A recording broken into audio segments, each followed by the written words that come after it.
You have not obtained any permission. You have not done anything. তোমালোকে permission নলকে কেনেকে কৰিছা? Move. কিয় কাৰণে আপোনালোকে পাৰমিশন নলকে কেনেকে আহিছে? একো ডিসকাস কিয় কৰা নাই? কাৰ লগত ডিসকাস কৰিছিল আপোনালোকে? কত আমি কৰিব আহিছে? ভালকে কথা পাতিব পৰা নাই আমাৰ লগত।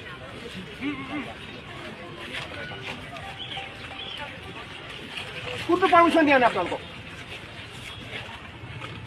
মুখ্যমন্ত্ৰী এজন আহিছে তেওঁলোকক দেখুৱাই পেলাই আমাক এম্বাৰেছ কৰিব নেকি?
কোনে কব?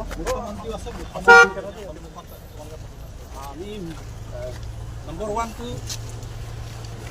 আসামিজ ল্যাঙ্গুয়েজ ইম্পোজিশন কৰা কাৰ্বি আংলং বাকী আৰু কাৰ্বি ৰাইজে ৰোমান স্ক্ৰিপ্টটো বিচাৰা আৰু আমি এচিভো কৰিছোঁ, ৰোমান স্ক্ৰিপ্ট পাইছোঁ আমি। এইকাৰণে আমাৰ অফিচিয়েল ল্যাঙ্গুৱেজটো আমি ইংলিছ আমি লৈ আছোঁ। আৰু এতিয়া আগৰবাৰ অসমীয়া ভাষা আসামিজ ল্যাঙ্গুৱেজ ইম্পোজিশন কৰাৰ কাৰণে মেঘালয় আমাৰ পৰা গুচি গ'ল, মিজোৰাম আমাৰ পৰা গুচি গ'ল, নাগালেণ্ড ঠিক তেনেধৰণে আমাৰ পৰা গুচি গ'ল। সেইকাৰণে অসমটো এতিয়া ভাগ ভাগ হৈ গ'ল। ঠিক তেনেকৈ একে সময়তে এতিয়া বৰ্তমানৰ মুখ্যমন্ত্ৰী হিমন্ত বিশ্ব শৰ্মা ডাঙৰীয়া আকৌ এবাৰ পুনৰ আমাৰ হিলছ এৰিয়াৰ কাৰণে এছামিজ ল্যাঙ্গুৱেজটো অফিচিয়েল হ'ব লাগে বুলি আকৌ পুনৰ তেওঁলোকে ফৰ্চফুলি ইম্পোজিশন কৰিছে। আমি অসমীয়া যেনে তেনে ভঙা ভাঙি ক'ব পাৰে, কিন্তু এজ এ অফিচিয়েল আমি ইউজ কৰিব নোৱাৰোঁ।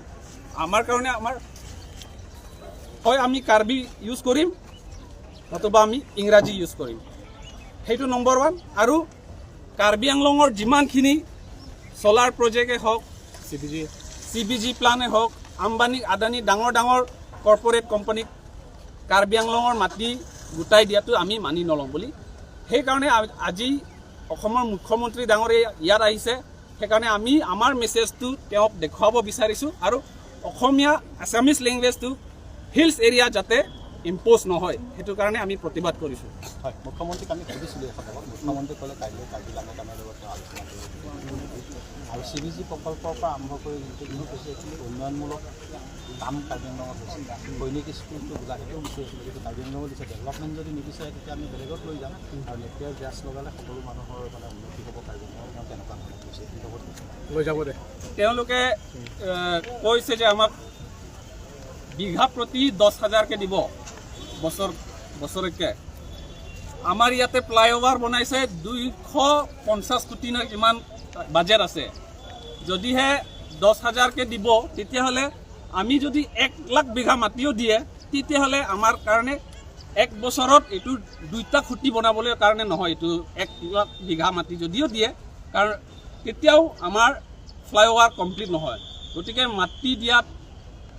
মাটি বিক্ৰী কৰাকে আমাৰ ৰেভিনিউ কালেক্ট কৰিব নিবিচাৰে আৰু আমাৰ মাটি আমি কৰ্পৰেট কোম্পানী আম্বানী আদানীক আমি দিব নিবিচাৰোঁ। সেইটোৱেই। আৰু কোনে ক'ব?